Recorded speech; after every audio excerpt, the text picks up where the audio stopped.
So everyone kept telling me that instead of just talking about SAT problems, they want me to actually do some in videos. So this is going to be the first one of those. In this video, I'm going to do 5 of the hardest SAT math problems that I can find and exactly how to do each one step by step. All these problems are from Onico. If you want to try it out for yourself, you can check the link in the description, but let's get straight into it.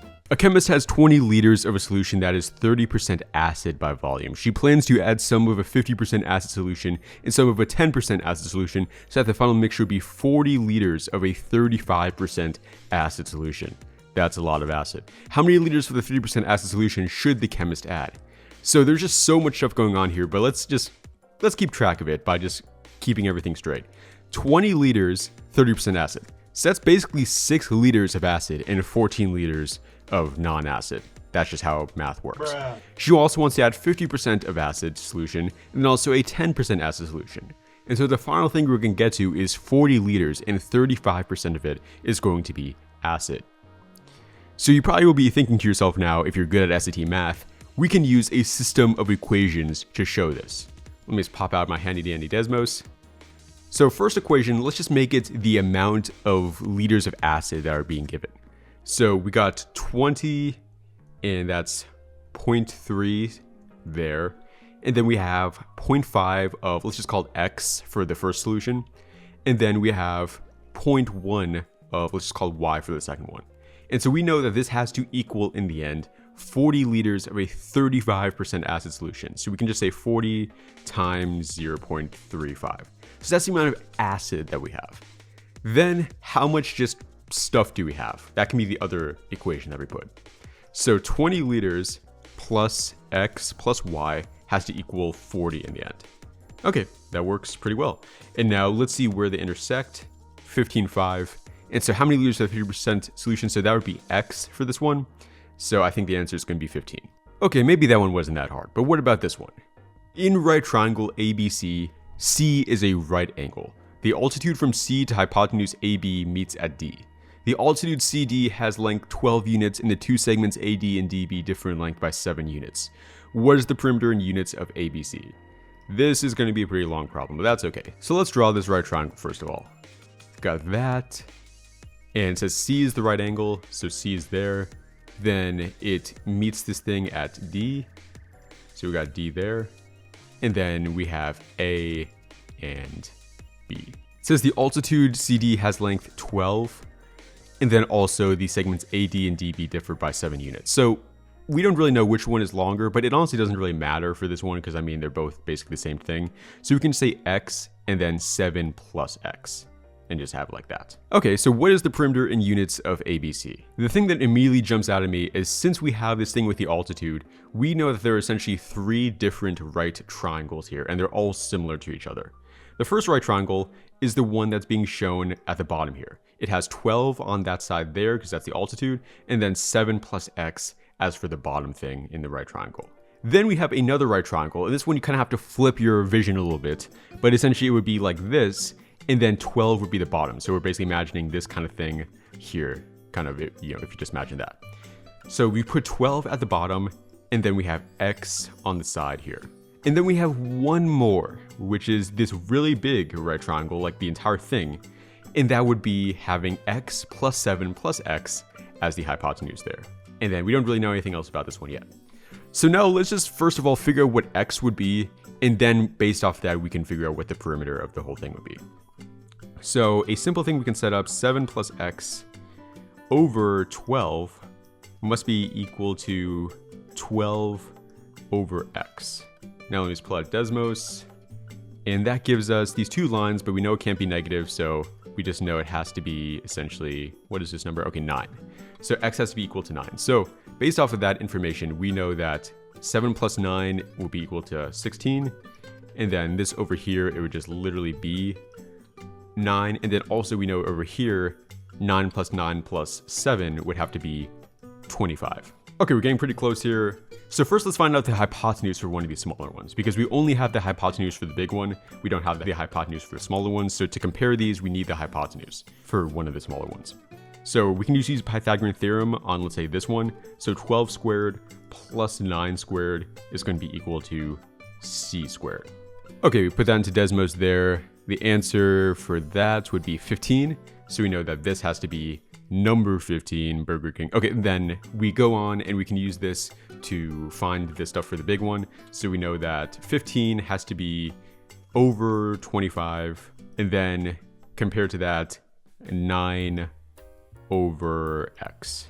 Okay, that would give us literally just 15 for that one. So we have 15 here. And then finally, just to finish this out, let's just use the Pythagorean theorem. So let's just say x squared, 15 squared is equal to 25 squared. Okay, and that would be 20. So we know that this last one has to be 20 there. Okay, it's asking us here in the problem for the perimeter of ABC. So we have 20 plus 25 plus 15. That would just be 60. Wow, I'm such a genius. Actually, I'm not going to read that. In the function above, a, h, and k are real constants with a greater than 0. The graph of y equals px in the xy plane has a vertical asymptote at x equals h and horizontal asymptote at y equals k. If p to the negative 6 equals p to 2 and p to the 0 equals 10, which of the following must be true? Okay, this looks absolutely terrible. But let's just start by putting this into Desmos, because that's probably the easiest way to start this problem, and it'll probably give us some pretty useful information. So px equal to k plus a divided by that, then squared. All right, let's just make all these different constants. And so we see here we have this kind of, quirky little function where it's these two lines going up forever, and they don't touch each other because they're like having this asymptote in between them. So that's pretty nice. But then we know this stuff information. P to the negative 6 has to be equal to P to the 2. So let's just literally see. We're basically trying to make it, actually, let me say, so x equals negative 6, and then x equals 2. So basically we're trying to make it so that the middle function intersects these two lines on the side at the same y coordinate. Now, I know that might not make sense. It kind of doesn't even make sense to me as I'm saying this, but p to the negative 6 is equal to p to the 2. So it's saying that the y coordinate for each one of these has to be the exact same. So let's just see how can we convert that? I guess h is kind of what's giving us it. So if we go here, let me just see if this works. Okay, yes, yeah, we have the same y coordinate for both of those. Okay, so what other stuff do we have to meet? P to the 0 is equal to 10. Okay, so that means when it intercepts the y-axis, it has to be at 10. So let's see how we can convert it to make it that. Okay, here, this works, I think. All right, so if we move k up, it gets us, let's see. Okay, yeah. So yeah, if we make a equal to 10 and then k is equal to 7.5, then we have that as being true. And then we still have the same stuff for the h value. So admittedly, I'm just kind of playing around with this. I'm just trying to see what makes it work and then see based off of that what the answer would have to be. This isn't really the most systematic way to approach this problem, but it's definitely the easiest way. Okay, so it's saying which of the following must be true? H is equal to negative 2. Well, yeah, I think that has to be true because if we move it anywhere else, it stops meeting this criteria about p to the negative 6 being equal to p to the 2. So yeah, I'm pretty sure h has to be equal to negative 2 to make this actually work. And then k has to be less than 10. Okay, so we can see that there. If we move it to 10, well, that kind of violates the thing about 0, 10. So I'm not sure. I don't think there's really any way. Yeah, if we make this all the way down. Oh, wait, but if a is equal to 0, it says here that a must be greater than 0. So, okay, so that cannot happen. So, okay, yeah, so then any place where you move a, it would always make k have to be less than 10 to make it work. So that's how it does that. Okay, so that's how that works. So I'm going to say here that both 1 and 2 are correct. Sometimes with Desmos, you can just play with stuff to make it work. It might take a bit of time, but it's a lot easier than having to solve this systematically and think about all these other different things. Cube A has side length of x centimeters. Cube B has a surface area that's 6 centimeters greater than the surface area of cube A. The function g gives the volume in cubic centimeters of cube B in terms of x, which defines g. So let's try to think of what we're saying here. Cube A has the side length of x centimeters, so each side of cube A is x. Then cube B, it has a surface area that's 6 centimeters greater than that. So the surface area of cube B is bigger. So cube B is definitely a bigger thing. And then we have to find the volume of cube B. Okay, so cube A, if you just remember the surface area formula, we're basically saying that 6 times A, if A is equal to the side length squared, that would be the surface area of that. And yeah, I'm just replacing x for A just to make it a little bit easier. Then cube B has to be a surface area that's 6 centimeters greater than that. Okay, that's fair. So we can just say 6a squared plus 6 would be equal to the surface area of cube B, which we can also say is just 6b squared. Okay, yeah, that actually works. So we got that. And now, what if we just make it so this function is equivalent to one of these? So yeah, why don't we just organize that and see which one it gives us? So yeah, if we first just go ahead and divide each by 6, just to make this a bit simpler for us, we then get a squared plus 1 is equal to b squared. Okay, that's pretty good. And then we also have to square root both of these sides since we have b squared.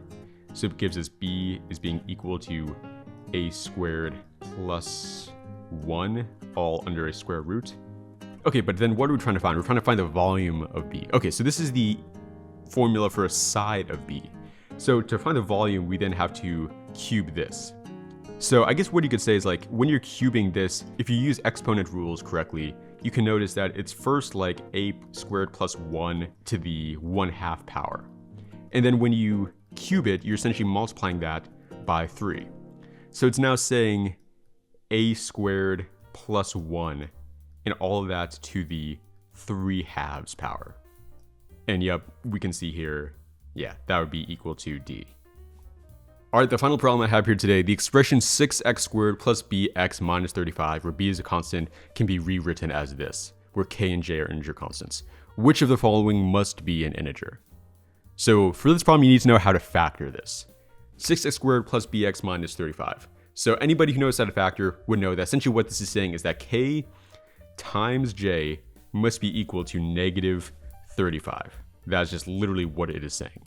Okay, so that's pretty good. And then if we look at all these different examples, yeah, so if we divide both of these sides by k, is going to give us j is equal to negative 35 over k. And then the negative sign doesn't matter, it could also be a positive. And we see here that says that k and j are both integers. So if this has to be an integer, then this by extension also must be an integer. So therefore must be d. But if you're a little bit confused, if you don't want it to just be that easy and you want to just make sure, 35 over 6, we already know that's not an integer because that's going to give you a decimal value. 6 does not go into 35 equally. Then b over k.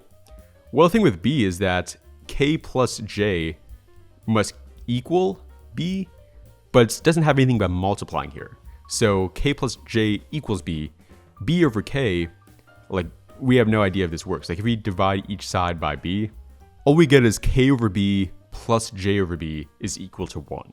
So that doesn't tell us anything about whether k over b is an integer. Oh, and I guess that's not even the exact same thing. So yeah, there's a bunch of things here that can make it not an integer. And then finally, b over 6, the same exact problem. If we don't know what b is, then we can't say for sure that that must be an integer.